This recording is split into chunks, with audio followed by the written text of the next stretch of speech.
Hey guys, welcome to the show. Well, last week I was on vacation with family. We got to watch an incredible movie called End Trip.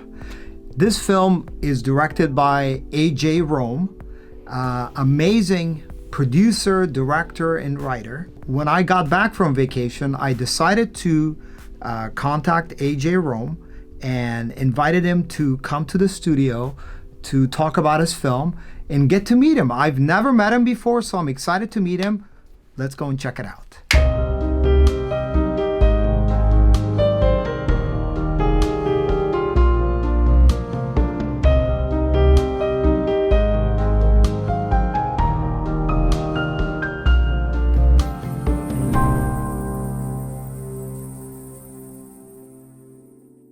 Thank you so much for coming on the show. Absolutely. AJ. Thank you so much for having me. Listen, okay, so let me tell you what happened. This past week. Okay. Good start. This past week, my family and I were vacationing. We went to Big Bear. Great place. We're hanging out. And what we do usually during vacation, we catch up on movies, right? We catch up on great movies. And we love thrillers. My wife and I love thrillers. Even my 8-year-old daughter watches thrillers with us, right? And so we came across End Trip, which is your film. It is. We watched it, and I gotta tell you, man, it was great. We loved it.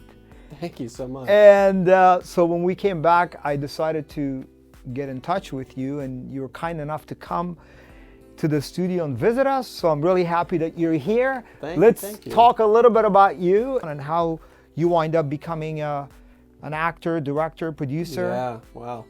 Well, it sounds like I kind of grew up like your daughter in a way, watching thriller movies. I mean, okay. I was not rich by any means growing up. We were actually very poor, and one of the cheapest things that we could do for entertainment was watching movies. And there was a 50-cent movie theater very close, so that was how my mom and I spent our time when I was a kid. And where is this?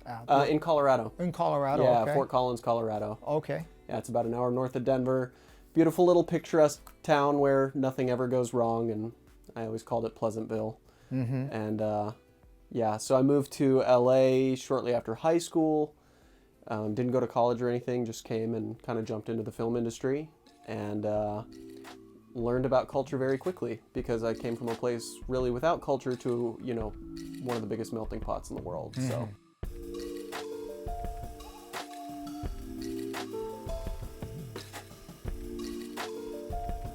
Right when we got out here, we started doing background work, and so we got on big sets right away, which was awesome. By no means were we, you know, important. We were just cattle, but we had a blast kind of being around our favorite celebrities and seeing what the big film sets looked like. So that was a great way to kind of jump in, and I recommend that to everybody that's a newer actor coming to LA or just trying to get into the industry, no matter where they are in the country, because they're shooting everywhere now.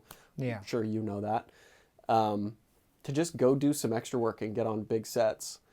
But it wasn't until, it's actually a really funny story. So I did background work on Knocked Up, the Judd Apatow film with Jason Segel and Jonah Hill. And then it was about 6 years later, I had moved to New Orleans because the film industry started to really take off down there. When I got there, I hadn't found a job yet, so I figured I'd go do some background work, and I ended up on 21 Jump Street.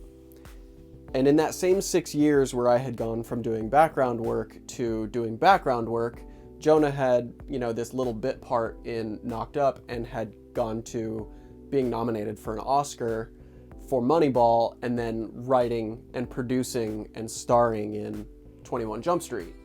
And so that was my last time doing background work. I was just like, all right, I have to take that step for myself. Yeah. And it was about a year to the day later that I booked my first role in The Campaign opposite Will Ferrell.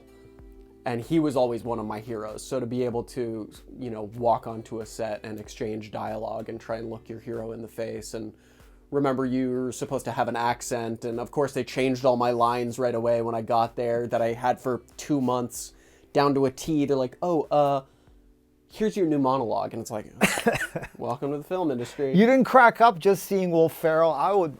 Oh my God. Is he really funny? And he's brilliant. I mean, you know, they say don't meet your heroes, but that was kind of my first experience meeting somebody that I really admired, and he was just, that was really like, that was not background work.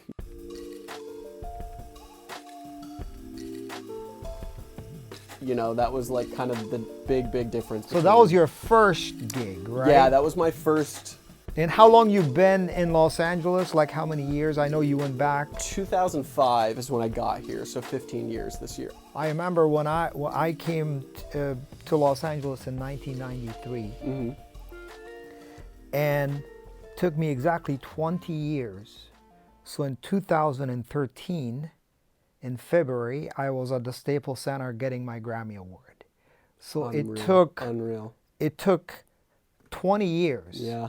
Of playing, you know, weddings and bar mitzvahs and, you know, doing all that stuff. But when you realize that you gotta take matter into your own hand, that 100%. nobody's gonna give it to you, Yep. right?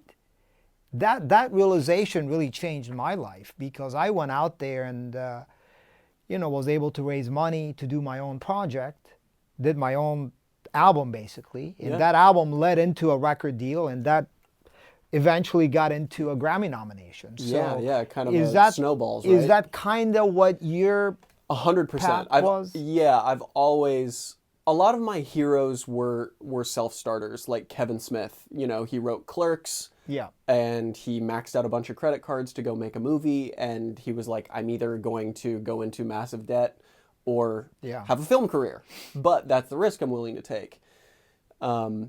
And then there was even Ben Affleck and Matt Damon, and getting, you know, my God. Good Will Hunting? Good Will Hunting, thank you. Getting that off the ground, you know, and getting Robin Williams attached. It's like, those things showed me that you can do this on your own. I took I was in a Sundance fellowship for writing at the beginning of this year, and really understanding from showrunners and TV producers what it takes to get a pitch in the door, and how long the attention span is of somebody that's getting these scripts is so, it's got to just be like the perfect lightning in a bottle for them to even crack the script open. If you can look at the log line and the concept of something, and that's enough to get them to open it, then your first couple pages have to be like just mind-blowing.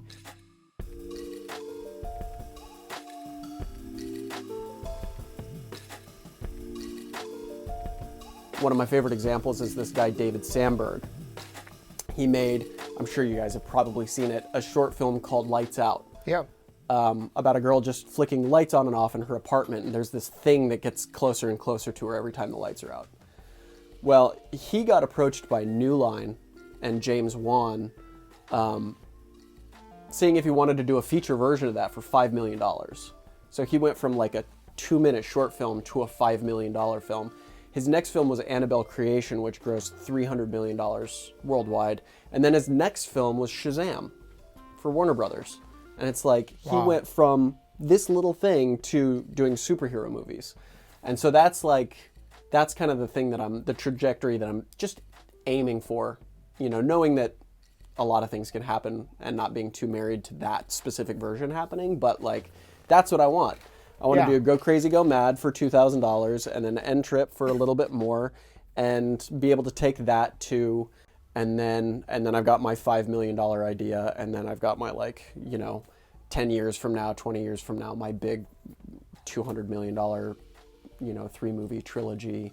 Did you try to get End Trip into all those festivals? Yeah, we premiered here in LA at the Chinese Theater with Dances with Films.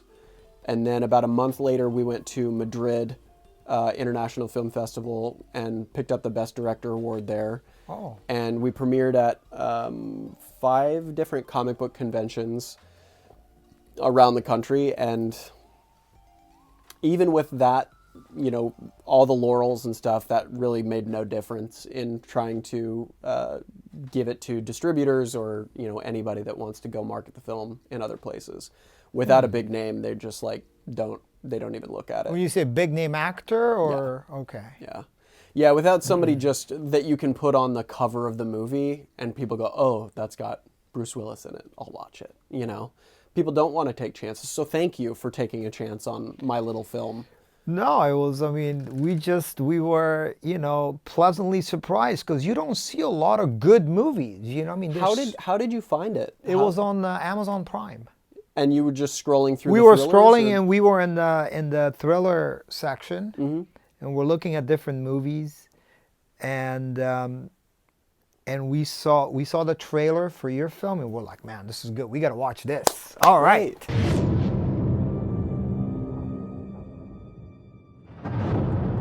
How's your night going? I've had better weeks, but the night it's getting started. In my business, you need to be sort of like a chameleon. It's not a whole lot different than what you probably do.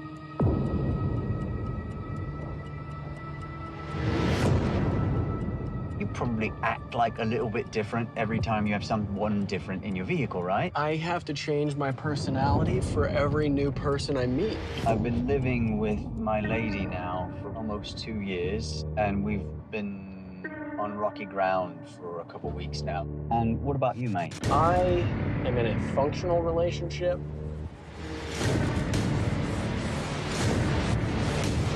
I mean, we've had our serious fights, but it's really amazing how the next day we're always just able to kind of wake up and forgive each other.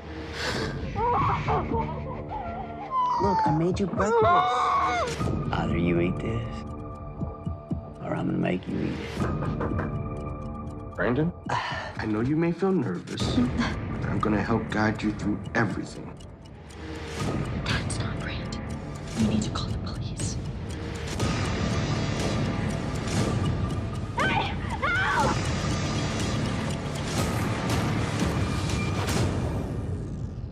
Look what you did. Oh, I'm so sorry. I'm so sorry. We did that.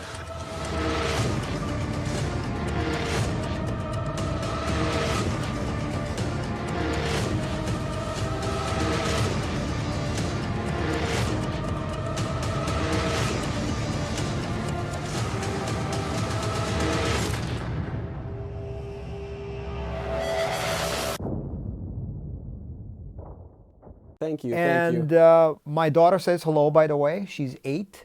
She saw the movie. What's her name? Aria. Aria. Yeah. Tell her I said hello. Yeah, thank you. And thank you. Yes, she's the one that picked the movie. Perfect. Capturing that 8-year-old demographic. AJ, I want to thank you so much for being here today. Absolutely. Thank you I so really much for having appreciate it. We have so much to talk about. We're going to continue talking. We'll have some lunch together. All right. But thank you so much for watching the show. And if you like it, please hit the subscribe button and hit that notification bell. And I'll see you on the next show.